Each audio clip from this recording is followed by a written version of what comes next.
Hello everybody, this is Alex from Hardcorian Guides, bringing you my guide for Ninja Gaiden Sigma 2 on Mastered Ninja difficulty. Today we're doing Chapter 6, the Aqua Capital. This is the start of the Lycans showing up, and they're some of my favorite enemies. There's like only, I think like 2 variants of them anyway. There's just the regular, like brownish colored ones, and then there's like the more red-brown colored ones. And typically they have a weird thing with them where they're not entirely like super tanky or anything. Like the reddish brown ones are a little bit more tankier than these guys. But usually you always get like an arm chop or even a limb chop, but getting a flying swallow head chop is a little bit on the difficult side. It's kind of like the thing with the winged fiends, where sometimes you just don't get that head chop at all, but sometimes you just do. It's just how this game works. But anyway, so most of this level is going to be centered around, you know, water and stuff. Not that this is a water level, it's just that there's going to be a lot of water platforming to deal with. And I'm going to go ahead and skip all that crap whenever we get to it. Now, once you defeat these guys, you kill the one in the alleyway, or in that little crevice, or whatever it was. You kill him, and then the other 2 spawn, and then you kill them. They're not that bad. Especially if you're using Dragon Sword, they're really not that hard to deal with because you just chop away at them. I recommend always going for UTs because they tend to grab quite often, and that's, of course, something you don't want to have. Even if you didn't die by the initial grab itself, they do the mash, you know, punch you in the face thing that actually causes you to essentially just die anyway. So, what I upgraded here was the Endless Fang to level 2. I'd recommend at least having Dragon, Enma, and Lunar Staff at least level 2 by now. If you don't want to run Dragon Sword, that's perfectly fine. Like, if you're more comfortable with whatever weapon you use, I mean, that's fine too. I'm just suggesting for those that are either relatively new to this or just, you know, want my own personal recommendation, then I would definitely go for those 3 in particular. I'm not very big on the other weapons in this game, except for, like, you know, like the Scythe and stuff, which I always thought was pretty damn cool. Even when the game was coming out, it was one of the highlights for me. But unfortunately, the game came out originally on Xbox 360, which I didn't have at the time, so I had no way to play the game back then, until Sigma. That's my little story. But yep, run back down here, so that way you can kind of avoid the winged fiend coming at you shooting fireballs, because those fireballs are very deadly. As we saw in, I think it's like, what, the last chapter? No, wait, last chapter was chapter 5. This one's chapter 6, so, yeah, it would have been like chapter 4, I think, when we fought or chapter 3. I forget the exact order of it, but it was one of the ones where you were fighting that snake dragon thing. So once you come over here, you can grab some Nympho Box, and these guys are going to spawn. Again, they're not bad. You just got to, you know, come back here, get your bearings, and run away. Also, sometimes whenever you're charging up UT, enemies actually do kind of react to your UT charges, sometimes. It's easier to deal with Lycans because they'll eventually at least try to charge and run up toward you, and when they're charging toward you, you know, when they typically they'll do a howl and then they'll, you know, charge toward you. That's something you want to avoid at all costs, because that's typically meaning they're going for a grab. But yeah, most of the time they just kind of run in, they appear, and they're like, hey, what's going on? And then you're charging your UT, and sometimes one of them will actually run up to you, so don't let go of your UT too early. Just wait until like one of them starts to like walk up closer, and then after that, just, you know, let it go. But yeah, sometimes enemies actually do react to it, and they'll actually, you know, kind of back off or stay away, or just basically wait it out until you get done, which I think is actually kind of neat. It's a bit annoying when you're trying to just get those kills and you're not trying to initiate any attacks, but if they do that, you know, if they do back up a little bit, just try to run up, initiate an attack from them, and then just run back. So right here, I think I die, actually. That's what usually if there's an edit, that typically means that I died there. But yeah, and here, the same thing goes for everything. My main advice for Lycans is just, of course, just UTs, because they give you plenty of time to do it, and typically they don't really run up that much. They do like to grab on occasion. I mean, everybody does. That's just the thing in this game. It's just that these guys seem to be very patient when it comes to pretty much you doing practically anything. So after you waste that wave, you can save it if you want. I recommend doing it, you know, just whatever wave that you take out that you have trouble with, which, I mean, I didn't really have trouble there. It's just to save time. If you ever have trouble with a wave, just remember, go back and save it after you beat that wave, because you don't want to do it again. Unless you're a masochist and you want to do it again, that's fine. But yeah, right there, that was a grab, but it wasn't, I had, you know, more than enough help to really take care of most of the damage, but I got really lucky, though, because sometimes they do like a ground pound grab thing where they, you know, they knock on the ground. Which I think that probably is the one where they do the charge attack probably. But even if you do get grabbed by that particular grab, if you have the health that I have, or even just a little bit more, then you should be able to survive that one hit. But you saw how much damage I did, and that's crazy. One thing I actually forgot to mention in like the earlier chapters is this game has a pretty interesting health system where, and I think this is just regular Ninja Gaiden 2 as well, not just Sigma in general, but so you have a red bar up there on the top, and it kind of works in the same way like a fighting game kind of does, where if you take too much damage, you'll eventually end up having permanent damage until you get healed by blue essence, which that's something I was watching my episode 1. I forgot to actually explain that. Also, yeah, I got hit by a talisman, but I don't care because there's a talisman back there that you can go pick up.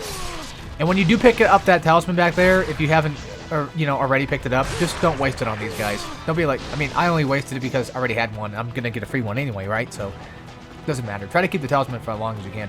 So, episode 1, I was talking about, like, essence, and I'll go back to what I was talking about in just a minute, but, so, blue essence charges you up to level 2 UT, like, automatically, and so does, red essence, so, I just want to clear that up, but, yeah, the health bar works in the way where you can actually heal permanent health by using items, or just using, blue essence and that type of stuff.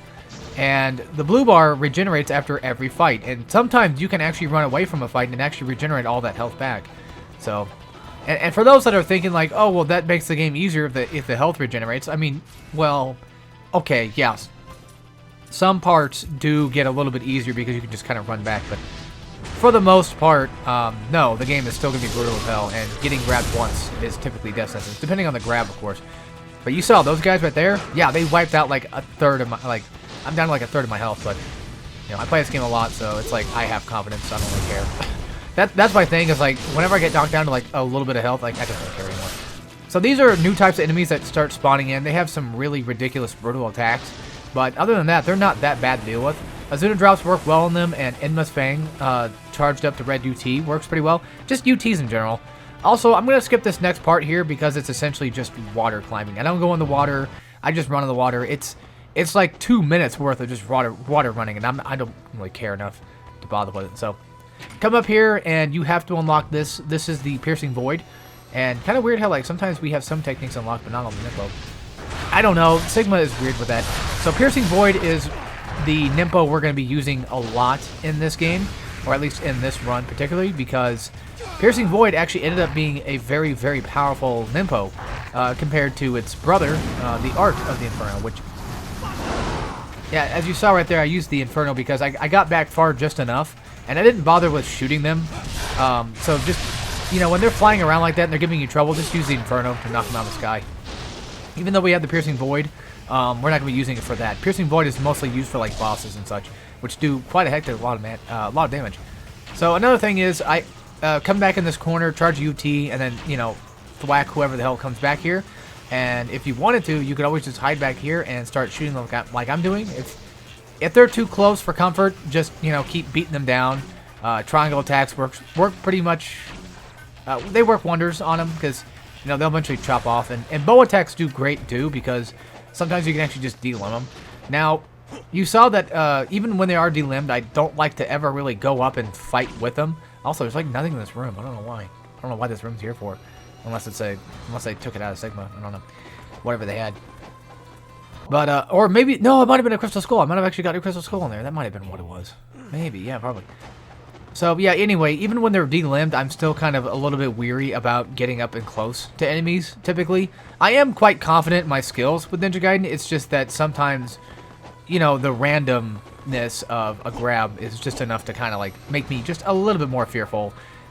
Well, less scared and more so, like, careful, I guess. Because I really don't want to lose this, especially, like, in an actual guide run, which, typically goes upwards to, like, an hour worth of recording, which ends up taking up so much space on the computer, and it's just a pain in the ass to deal with, and, well, I mean, yeah, because, like, the only way to really get rid of these bastards is to eventually just, edit, render it and all that stuff, and then upload them, and have it, be done, what have you. So yeah, the two gargoyles, just run back, just avoid them. They don't follow you, and then you wipe out the lichens by themselves. Now we have to fight the red, the brown reddish lichens. These are usually the tougher ones, but UTs work just well you know, same thing with them. And then after that, we have a Life of the Gods coming up. So this just spawned bats on me. I was very unfortunate to get bats. And as you can tell, I'm having a hard time just hitting them. I'm not even doing a directional input. I'm just smacking around, hoping that the game will actually hit it. So, for here, you want to shoot these 2 lights. I was hoping I got this perfect, but I didn't. And upon shooting those 2 lights, you knock down the bridge, and then you're going to climb onto the railing there. And then you're going to, you know, jump down, grab the Life of the Gods, and that'll be it. And after we get to the next area, which is near the windmill, there's going to be a Lives of the 1,000 Gods that we can grab as well. So, I think that's it for all the main collectibles of this chapter. I don't remember specifically, but yeah. This is also actually a favorite chapter of mine, to be honest with you. I have a few favorite chapters, but for the most part, this is one of them. Like, Chapter 1 is okay. I don't really care that much anymore because I played it so much, but I do like Chapter 2. Anything with the Hayabusa Village is usually pretty fun for me. It's just a nice little callback to, you know, Ninja Gaiden 1, which is one of my favorites. So, after you grab the lives, come down here, of course, and then you're going to run up on these stairs, or at least run near them, and then run back behind the stairs, because these guys will line up just, you know, just enough for you to get a good couple of UTs. Hopefully you get a better UT than I do. Also, when you're doing a UT, make sure you hold the analog stick in the direction that you want to go, so that way you can kind of pinpoint who the next guy you're going to attack is. I feel like it works. I'm pretty sure that's how it's supposed to work, but I don't have the, you know, the full detail if that's true or not, but still, I do it regardless, just to be on the safe side. Because after you finish off one guy, or even like delim one guy, typically you want to go for the next one. So that way you just get, you know, you get him wasted and carry on to the next little ordeal. So, no chests. Coming in here, we're going to be fighting the red, I don't know what they're called, snakes? Let's just call them snakes. So we're going to be fighting the red snakes, whip out the Inmus Fang again, because the Inmus Fang is relatively good against these guys, because at least it gets a delim. Which, I mean, yeah, you saw that, like, a level 2 Inmus Fang, red UT charge, and only, like, 1 delim. And I know I bitched about Momoji in the last chapter, but, like, for me personally, the reason why I don't really care about it here is because at least I have different weapons I can play with, and at least I can do an Azuna drop, and I can do all this other stuff, so I at least have backup plans if something doesn't work. But for Momoji, you don't really have that. You know, same thing with Rachel, and same thing with Ayane, is like, you don't really have backup plans. I mean, Ayane is like the only, well, Rachel and Ayane I feel like have a little bit more. Like, Rachel has her gun, and Ayane at least has good enough combos that can work, and she can Azuna drop, but other than that, Momoji just doesn't seem to have much, and that's kind of sad too, because I do like Momoji. It's just unfortunate that her chapter's just brutal. I mean, yes, in a way that's kind of what I wanted, but I kind of wanted it to be more brutal toward Ryu, and, you know, and have it spread out in terms of difficulty rather than just being one particular chapter that's just, you know, completely balls to the walls heavy. I kind of wanted everything to give me that, that feeling of accomplishment, so to speak. So yeah, once you run down those stairs, you know, run back to these barrel kegs, and then, you know, if you can get a flying swallow, great. If you can't, go for triangle attacks. That's what I always do with these guys. That typically won't change. That's just my own preference, personally. I feel like the heavy attacks actually are just ridiculously strong in this game. They work really well, too. Considering the fact that they're, not only are they just heavy attacks, but they're actually fast, too. Which is something that most hack and slash games don't really do, is they usually make heavy attacks slow. Which is fine, because that's kind of, you know, that makes sense. You know, no problem with that. I'm just saying that with Ninja Gaiden, like, it's a little bit slower, but, you know, it's definitely not as slow as it could be. So yeah, once you grab that gun, the lycanthropes, or, you know, the lycans will show up, and after that you just take out like a couple of them. I think it's called the Howling Cannon. It's nice against them, but it's nothing special. Also, nobody spawned. I don't know why I was doing that. I was kind of getting, well, I know why. I was getting kind of afraid of somebody spawning, but nobody did, so it was pointless, essentially.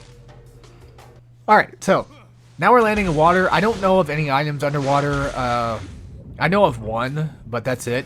So once you land down here, I mean, if you know of items, then grab them, but for the most part, I don't know any collectibles are underwater as far as I'm aware. But yeah, whip out the flail, because we're going to be having ghost fish to deal with. And try not to fall in the water like me. If the ghost fish are too far away, you can just shoot them with a bow. I don't think shurikens really work that well against them anyway, so just, you know, use your bow on them. If you get grabbed, just smash out of it. Luckily, ghost fish don't do nearly as much damage. I mean, when there's like a bunch of them, then yeah, they can, you know, they can kick your ass. But for the most part, they're at least nice about it. To the point where they don't, you know, flat out kill you like any other grab technically does. So I run back, I save the game. There's only like 2 waves of ghost fish, and then after that, we're gonna head down to the water. I'm gonna skip the swimming parts because I just don't like watching the swimming parts. Not anymore. I'm just tired of doing them. I also don't like this. I mean, I think the water running thing is cool, but I miss Sigma 1's where it's just automatic. Which, if I'm not mistaken, I think in the original game, you actually had to press the jump button while doing it anyway. So yeah, you grab that chest, and then over here, there's another chest on the right side, and then down here is the Life of the Gods. I'm showing you guys kind of like where the Life of the Gods chest is located near. So that way you can go from there yourself. You can kind of just use landmarking to figure out where most of this is. It's not too difficult. Just basically go where the pillars are, and there you are. And then for that first chest that I spawned, like I said, when you're on the very right side, you see those stairs in the background there? That's where you want to go, and just follow those stairs, and there you go. So whip out, well, for now you're going to want to whip out the flail, because you can take out the ghost fish. Try not to do flying swallows on the, you can fight the fish on the water, but it's much more dangerous in my opinion, because you might accidentally fall into the water and then get attacked and then, you know, killed. And you don't want that, so wipe out all these guys, and then switch to the Emma's Fang, and we're going to be taking out the boss of this chapter. So, what you got to do is just UT. He has a couple of particular attacks. When he looks behind like that, that typically means that he's summoning ghost fish. And then whenever you kill the ghost fish, you can use that essence to charge up another quick red UT. So yeah, every time he looks behind, he's charging up he's getting ghost fish coming out. And then when he does this roar thing, he'll actually start spawning in the water. The roar itself doesn't do damage, but the water does. Now, I've heard from places that standing on the right side is like, some people have said like, oh yeah, that protects you from some of this stuff, but I don't really know. I've tried. I just don't think it really works out very well. The ice attacks are probably the hardest thing to avoid, but you always want to be doing UT, and you also want to have a talisman at this point. You want to make sure you keep that talisman. If you don't have the talisman, then that's fine. Just use items if you know, if you're low on health, but for the most part, you want to make sure you have at least a talisman, because this guy could be brutal. So yeah, when he does that head whip thing, that's how you know he's going to be doing another swipe water attack, and they typically go in only like one direction. I think the one that roars into it, I think could potentially follow you. I don't remember specifically if it did or not, but yeah, even if you have like a blue UT, just, you know, let it rip. Because as soon as he's doing that ice attack, it lasts for too long, and you just essentially just want to keep doing this. So even if you don't feel like you're going to get it, yeah, I don't know what's going on. Even if you don't feel like you're going to get it going, then that's fine. Just let it go. Yeah, we're not doing that much damage, but as far as I'm aware, this is the safest way of handling this boss fight. Now, if you wanted free health, you could potentially just wait until after the ghost fish spawn, kill them, and have like a potential drop for it. But I just use the essence to get that free red UT, because I'd rather have the invincibility for instance just to help itself. Because, you know, again, I can kind of just heal up whenever I need to. But this boss fight is all about timing and knowing when to launch your red UTs.